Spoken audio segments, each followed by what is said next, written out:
Oke, selamat bertemu kembali anak-anak. Kita masih setia membahas mengenai kelompok sosial ya.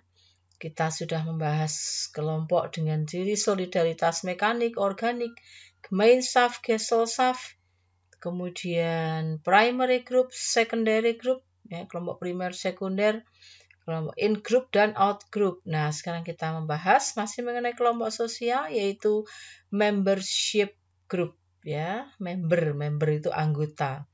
Nah, kelompok membership group ini sering juga disebut dengan kelompok keanggotaan ya. Istilah ini dikemukakan oleh seorang sosiolog yang terkenal yaitu Robert Camerton.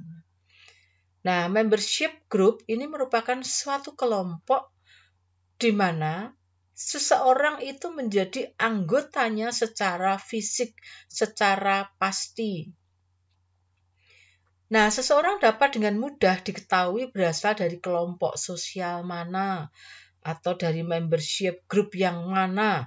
Ini bisa dilihat dari tanda pengenal atau kartu pengenal yang dimiliki dari masing-masing anggota member. Kamu punya kartu member enggak? Punya, saya membernya ada banyak. Member dari Indomaret, saya juga punya kartu OSIS. Nah, kartu pelajar ini juga termasuk membership ya. Member kalian menjadi anggota dari membership group. Atau guru mempunyai kartu pengenal sebagai anggota guru, TNI ya. Membership, saya senang olahraga fitness. Nah, kalian harus punya kartu anggota membership fitness club dan sebagainya. Nah, di dalam lingkungan masyarakat yang belum mengenal sistem administrasi yang baik, maka sistem keanggotaannya ditunjuk atau ditentukan dari keberadaan seseorang secara fisik ya. Jadi kalau yang membership ini cenderung sudah pasti ya, sudah resmi. Jadi tidak sering bertemu dengan anggota lain pun, tetapi kalau mempunyai kartu member card, nah ini akan memantapkan seseorang bahwa dia anggota dari membership group tertentu. Oke, lanjut ya. Nah, ada kalanya kita itu mempunyai kartu member ya, dari kelompok tertentu. Tetapi kadang-kadang kalau kita misalnya bepergian yang sangat jauh atau pindah tempat yang sangat jauh, kadang-kadang kita sudah tidak aktif, tetapi masih menjadi anggota kelompok yang bersangkutan. Nah, berdasarkan tingkat atau derajat kedekatan anggota kelompok terhadap membership itu dibagi menjadi dua, yaitu nominal group member dan peripheral group member.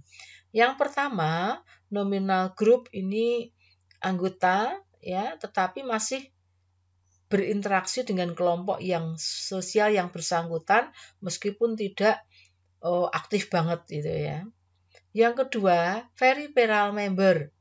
Ini anggota membership group yang sudah tidak berhubungan dengan kelompok yang bersangkutan.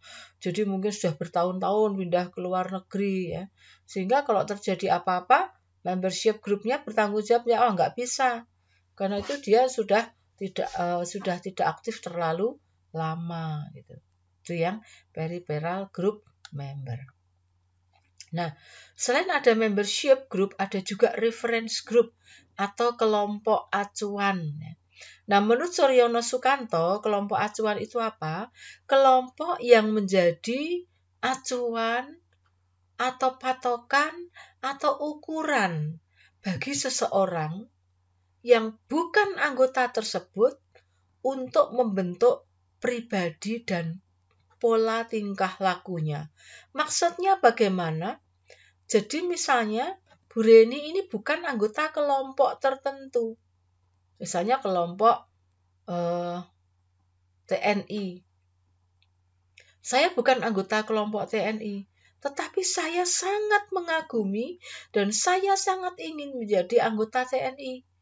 Tetapi nggak bisa, saya tidak memenuhi syarat.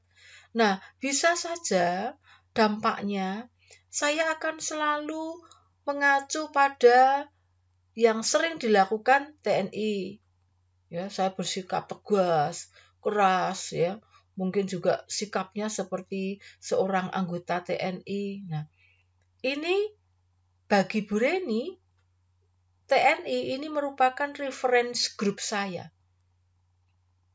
Karena apa? Saya cenderung membentuk perilaku saya, pola perilaku saya, seolah-olah bahwa saya itu anggota TNI. Ini reference group. Kelompok yang menjadi acuan bagi seseorang untuk membentuk pribadi dan perilakunya. Ya, tadi membership group, reference group. Sekarang ada kelompok formal dan kelompok informal. Kelompok formal, jelas ini merupakan kelompok yang resmi. Kelompok yang sengaja diciptakan dengan tujuan yang pasti, aturannya tegas, berbadan hukum, ada pembagian pekerjaan yang jelas, ada sanksi yang tegas.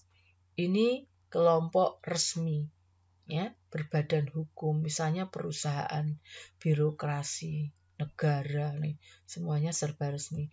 Berbeda dengan kelompok informal. Kelompok informal, kelompok yang tidak resmi, terbentuk karena apa? Mungkin karena sering ketemu, bentuk kelompok ini, ya, sering nongkrong-nongkrong, mereka yang ngopi sambil cerita-cerita, ya. Wah, saya senang sepedaan, aku juga, bentuk kelompok gue, gitu. Jadi karena sering ketemu, kemudian punya minat yang sama, mereka membentuk kelompok, tapi sekedar saja tidak berbadan hukum. Ya. Kemudian ada juga kelompok statistik. Nah, ini kelompok tetapi bukan organisasi. Jadi nggak ada organisasinya, tidak ada strukturnya, ya, tidak memiliki hubungan sosial dan kesadaran jenis. Nah, contohnya apa? Kelompok pemuda, kelompok penduduk usia 10-15 tahun, kelompok manula.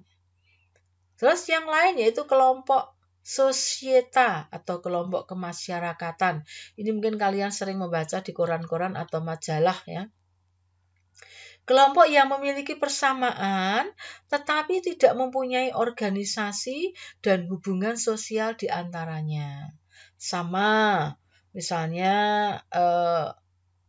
ini ya, di antara pengarang puisi, di antara pelukis, sama-sama sebagai YouTuber. Nah, ini kelompok sosieta. Jadi karena mempunyai persamaan, ya, persamaan dalam hal hobi, persamaan dalam hal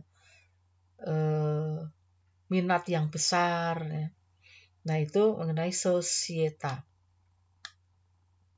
Nah, Bu Reni berharap kalian semakin memahami, ya, aneka macam kelompok sosial yang ada. Oke, terima kasih untuk pemahamannya. Sampai ketemu di pertemuan yang akan datang, masih membahas mengenai kelompok sosial. Terima kasih.